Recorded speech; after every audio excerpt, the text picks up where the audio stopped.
Naik haji merupakan dambaan bagi setiap umat muslim di seluruh pelosok dunia. Abad seorang lansia usia 66 tahun warga kampung Pasir Goha, Desa Citanglar, Kecamatan Surade, Kabupaten Sukabumi, mampu berangkat naik haji dengan cara menabung sebesar 30.000 selama 10 tahun.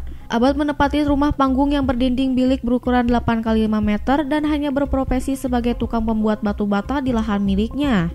Abad mengaku terus berusaha menyisihkan keuntungan sebesar 30.000 per harinya dari hasil keringatnya tersebut. Setelah menunggu 2 dekade lebih, akhirnya dia berhasil mendapatkan panggilan untuk berangkat haji pada tahun ini.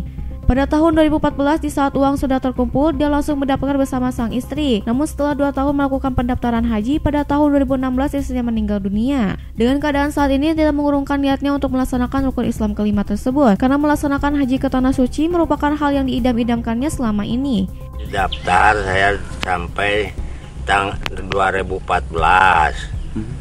Nyisikan uang, orang tukang batu nyisikan uang, berhasil saya 100.000 disisihkan 30.000 untuk daftar haji yang insya Allah 2014 saya daftar sareng istri sama istri gitu.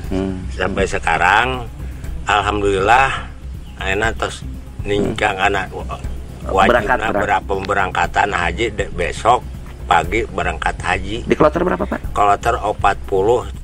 Pada Mei 2024 tahun ini, akhirnya Abad bisa berangkat bersama 430 jemaah calon haji lainnya yang masuk dalam kloter 40 embarkasi Jakarta.